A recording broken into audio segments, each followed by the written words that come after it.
आज की कहानी है प्रिया के साथ दीपक ने क्या किया। लेखक विजय माथुर। सफ़ेद कपड़े पहने होने के बावजूद उसका सांवला रंग छिपाए नहीं छिप रहा था। करीब जाकर देखने से ही पता चलता था कि उसके गोगल्स किसी फुटपाथी दुकान से खरीदे गए थे। बालों पर कई बार कंघी फिरा चुका हुआ करीब 20-22 साल की उम्र का युवक पिछले 1 घंटे से बाइक पर बैठा कई बार उठक बैठक लगा चुका था। यानी कभी बाइक पर बैठता तो कभी खड़ा हो जाता। काफ़ी बेचैन सा लग रहा था। इस दौरान वह गुटखे के कितने पाउच निगल चुका उसे शायद खुद भी ना पता होगा। गहरे भूरे रंग के गोगल्स में छिपी उसकी निगाहों को ताड़ना आसान नहीं था। अलबत्ता जब भी उसने उन्हें उतारने की कोशिश की तो साफ जाहिर था कि उसकी निगाहें गर्ल्स स्कूल की इमारत के दरवाजे से टकरा कर लौट रही थी। तभी उस दरवाजे से एक भीड़ का रेला निकलता नजर आया। अब तक बेपरवाह हुआ युवक बाइक को सीधा कर तन कर खड़ा हो गया। इंतजार के कुछ ही पल बेचैनी में गुजरे। तभी पसीना पसीना हुए उस लड़के के चेहरे पर मुस्कुराहट खिल उठी। उसने एक बार फिर बालों पर कंघी फिराई और गोगल्स ठीक से आंखों पर चढ़ाए। मुंह की आखिरी पिच से थूकते हुए होठों को ढक्कन की तरह बंद कर लिया। तेजी से अपनी तरफ आती लड़की को पहचान लिया था। वह प्रिया ही थी। प्रिया खूबसूरत थी और उसके चेहरे पर कुलीनता की छाप थी। खूबसूरत टॉप ने उसमें गजब की कशिश पैदा कर दी थी। बाइक घुमाते हुए उसने पीछे मुड़कर देखने की कोशिश नहीं की, लेकिन उसे एहसास हो गया था कि प्रिया बाइक की पिछली सीट पर बैठ चुकी है। तभी उसे अपनी पीठ पर पैने नाखून चुभने का एहसास हुआ और हड़बड़ाया स्वर सुनाई दिया, प्लीज़ जल्दी करो, मेरी सहेलियों ने देख लिया तो गजब हो जाएगा। बाइक पर किक मारते ही लड़के ने पूछा, कहाँ चलना है? सिटी मॉल या? फर्राटा भरती बाइक के शोर में लड़के को सुनाई दे गया था, कहीं भी, जहां तुम ठीक समझो, कहीं भी। प्रिया की आवाज़ में घुली बेचैनी को वह समझ गया था। फिर भी मजाकिया लहजे में बोला, तो चले वहीं जहां पहली बार। बाकी शब्द पीठ पर चुभते नाखूनों की पीड़ा में दब गए, लेकिन इस बार उसके कथन में मजाक का पुट नहीं था। तो फिर सिटी मॉल चलते हैं? नहीं, वहाँ नहीं। प्रिया जैसे तड़प कर बोली। तुम समझते क्यों नहीं दीपक, मुझे तुमसे कुछ ज़रूरी बात करनी है।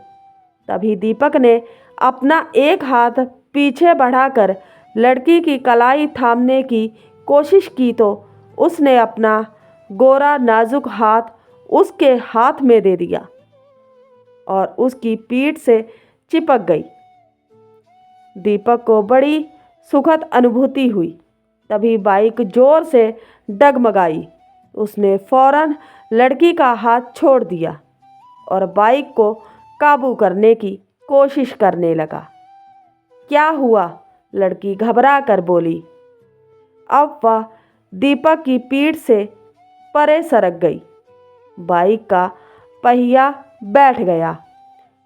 मालूम होता है, दीपक बोला, शायद पंचर है। उसने बाइक को सड़क के किनारे लगाते हुए खड़ी कर दी। अब तक वे शहर से काफ़ी दूर आ चुके थे। यह जंगली इलाका था और आसपास घास के घने झुरमुट थे। तब तक प्रिया उसके करीब आ गई थी। उसने आसपास नज़र डालते हुए कहा, अब वापस कैसे चलेंगे? उसके स्वर में घबराहट घुली थी। लड़के ने एक पल चारों तरफ नजरें घुमा कर देखा। चारों तरफ सन्नाटा पसरा था। दीपक ने प्रिया की कलाई थाम कर उसे अपनी तरफ खींचा। प्रिया ने इस पर कोई ऐतराज नहीं जताया, लेकिन अगले ही पल अर्थपूर्ण स्वर से बोली, क्या कर रहे हो? तन्हाई हो, लड़का लड़की दोनों साथ हो और मिलन का अच्छा मौका हो तो लड़का क्या करेगा? उसने हाथ नचाते हुए कहा। प्रिया झिटक कर दूर खड़ी हो गई। ये सब गलत है। यह सब कुछ शादी के बाद, अभी कोई गड़बड़ नहीं। अभी तो वापसी की जुगत करो। प्रिया ने बेचैनी जताई। कितनी देर हो गई? घर वाले पूछेंगे तो उन्हें क्या जवाब दूंगी? दीपक ने बेशर्मी से कहा। यह तुम सोचो। इसके साथ ही वह ठठाकर हंस पड़ा और लपक कर प्रिया को बाहों में भर लिया। ऐसा मौका बार बार नहीं मिलता। इसे यूं ही नहीं गंवाया जा सकता। लेकिन जानते हो, अभी मेरी उम्र शादी की नहीं है। अभी मैं सिर्फ 15 साल की हूँ। इसके लिए तुम्हें 3 साल तक इंतज़ार करना होगा। प्रिया ने उसकी गिरफ्त से मुक्त होने की कोशिश की, लेकिन प्यार करने की तो है। और उसकी गिरफ्त प्रिया के गिर्द कसती चली गई। प्रिया का शरीर एक बार विरोध से तना, फिर ढीला पड़ गया। घास के झुरमुटों में जैसे भूचाल आ गया। करीब के दरख्तों पर बसेरा लिए पखेरू फड़फड़ा कर उड़ गए। करीब 1 घंटे बाद दोनों चौपाटी पहुँचे और वहाँ बेतरतीब कतार में खड़े एक कुल्फ़ी वाले से फालूदा खरीदा। गिलास से भरे फालूदे का हर चम्मच निगलने के बाद प्रिया दीपक की बातों पर बेसख्ता खिलखिला रही थी। उनके बीच हवा गुजरने की भी जगह नहीं थी, क्योंकि दोनों एक दूसरे से पूरी तरह से सटे बैठे थे। सलमान खान बनने की कोशिश में दीपक आवारागर्दी पर उतर आया था और उसने प्रिया के गले में अपनी बाह पिरो दी थी। लेकिन इस पर प्रिया को कोई ऐतराज़ नहीं था। उसने फालूदा खाकर गिलास ठेले वाले की तरफ बढ़ा दिया। प्रिया के पर्स निकालने और भुगतान करने तक दीपक कर्जदार की तरह बगले झांकता रहा। उसने ऐसे मौक़ों पर मर्दों वाली तहजीब दिखाने की कोई जहमत नहीं उठाई। 3 युवक एक मोटरसाइकिल पर आए और प्रिया के पास आकर रुके। शायद ये दीपक के यार दोस्त थे। उन्होंने हाथ तो उसकी तरफ हिलाया, लेकिन असल में सब प्रिया की तरफ देख रहे थे। प्रिया ने उड़ती सी नज़र उन पर डाली और दूसरी तरफ देखने लगी। उन्होंने दीपक का हालचाल पूछा तो वह उनकी तरफ बढ़ा और दांत निपोरने के साथ ही मोटरसाइकिल पर पीछे बैठे लड़के की पीठ पर धौल जमाया। ऐसे ही मूड बन गया था यार आइसक्रीम खाने का।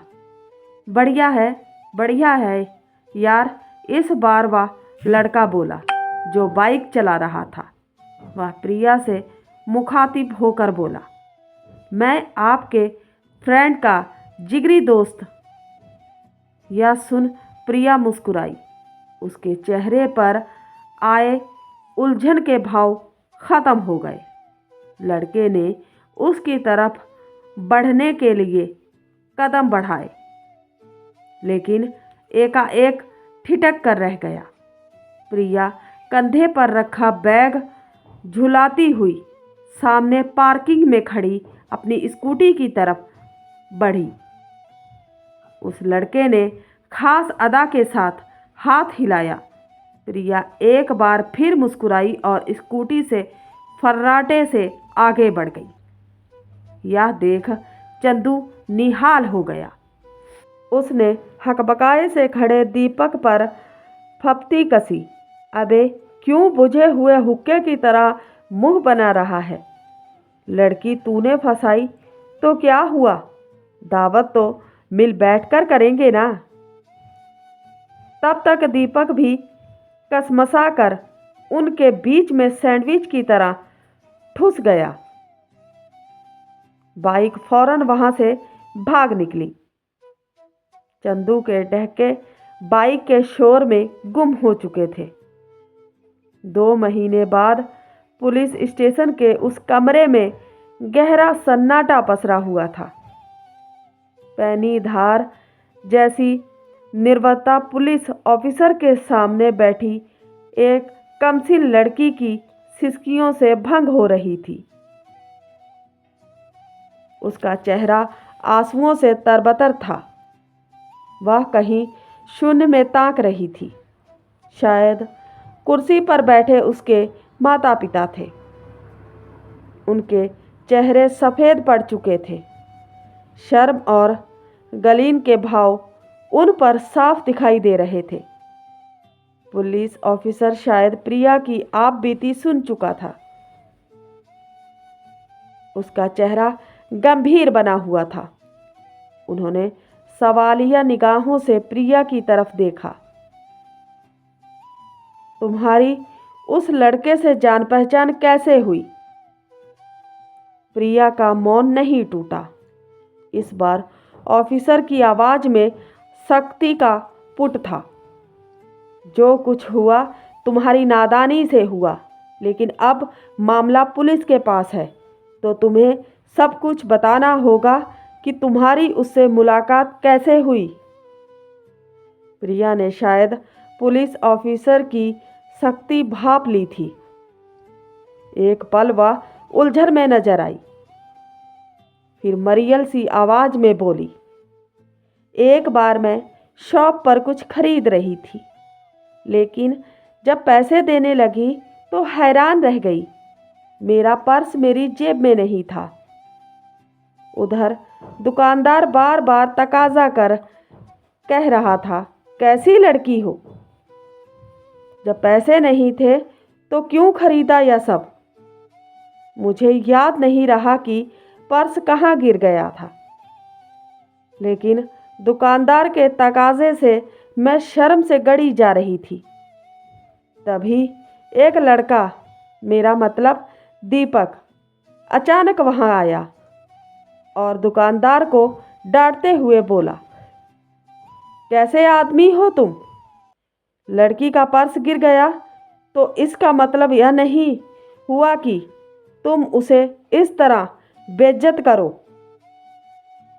अगले ही पल उसने जेब से पैसे निकालकर दुकानदार को थमाते हुए कहा, यह लो तुम्हारे पैसे।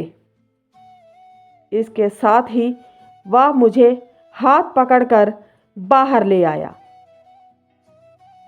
प्रिया ने डबडबाई आंखों से पुलिस ऑफिसर की तरफ देखा और बात को आगे बढ़ाया।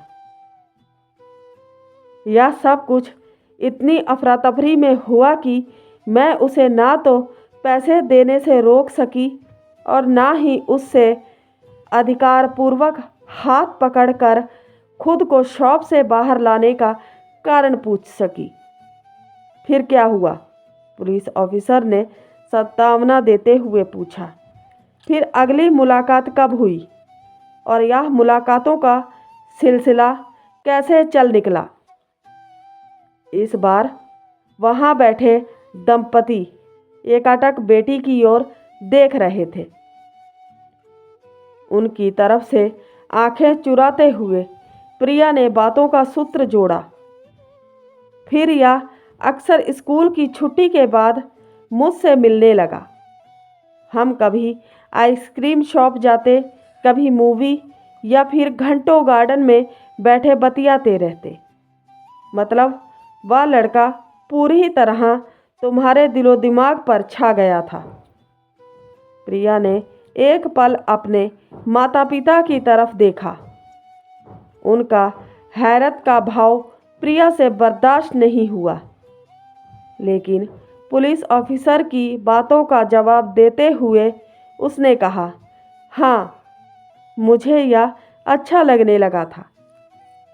वह जब भी मिलता मुझे गिफ्ट देता और कहता, बड़ी हैसियत वाला हूँ मैं, शादी तुम्ही से करूँगा, अभी शादी की उम्र है तुम्हारी।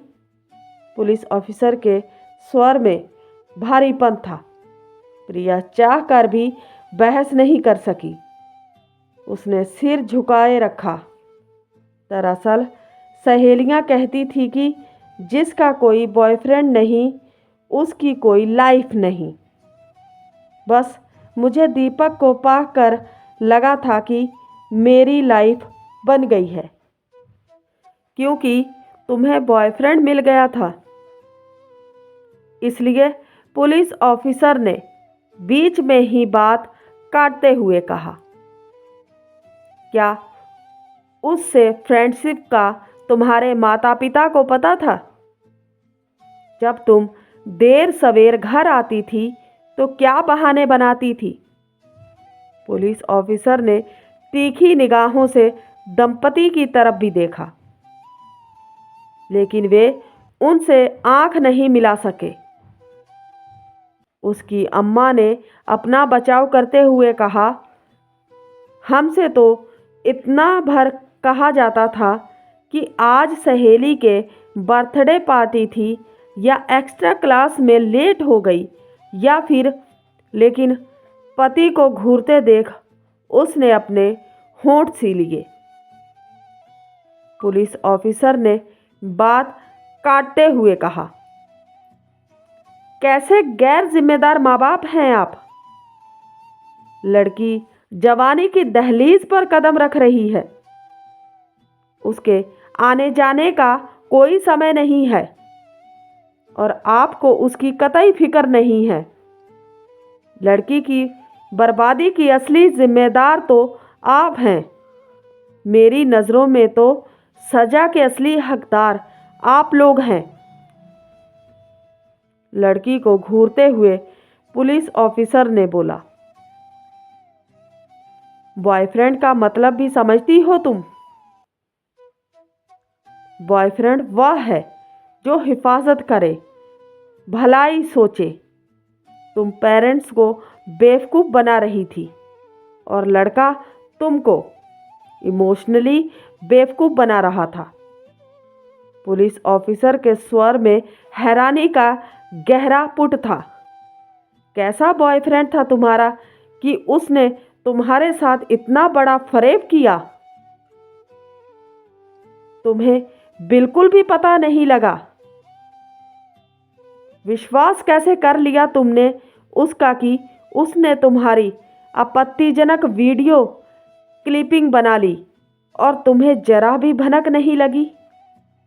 वह कहता था कि मेरा फिगर मॉडलिंग लायक है, मुझे विज्ञापन फिल्मों में मौका मिल सकता है, लेकिन इसके लिए मुझे बस थोड़ी झिझक छोड़नी पड़ेगी। काफ़ी नर्वस थी मैं, लेकिन कोल्ड ड्रिंक पीने के बाद कॉन्फिडेंस आ गया था। झल्लाते हुए पुलिस ऑफिसर ने कहा, नशा था कोल्ड ड्रिंक में क्या? और उस कॉन्फिडेंस में तुमने क्या कुछ गवा दिया पता नहीं है तुम्हें।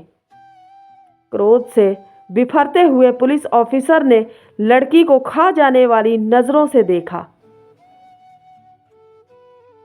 खुश्क होते गले में प्रिया ने जोर से थूक निगला।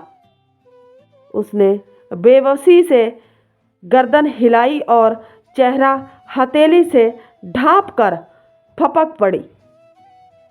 उसकी सिसकियाँ तेज होती चली गईं। अपनी ही बेवकूफ़ी के कारण उसे यह दिन देखना पड़ा था। दीपक पर उसने आंख मूंद कर भरोसा कर लिया था, इसलिए उसके इरादे क्या हैं या नहीं समझ सकी। काश उसने समझदारी से काम लिया होता, पर अब क्या हो सकता था। उम्मीद करते हैं आज की कहानी आपको अच्छी लगी होगी। अच्छी लगी है तो सपोर्ट कीजिए। मिलते हैं किसी नई कहानी के साथ। तब तक के लिए बाय।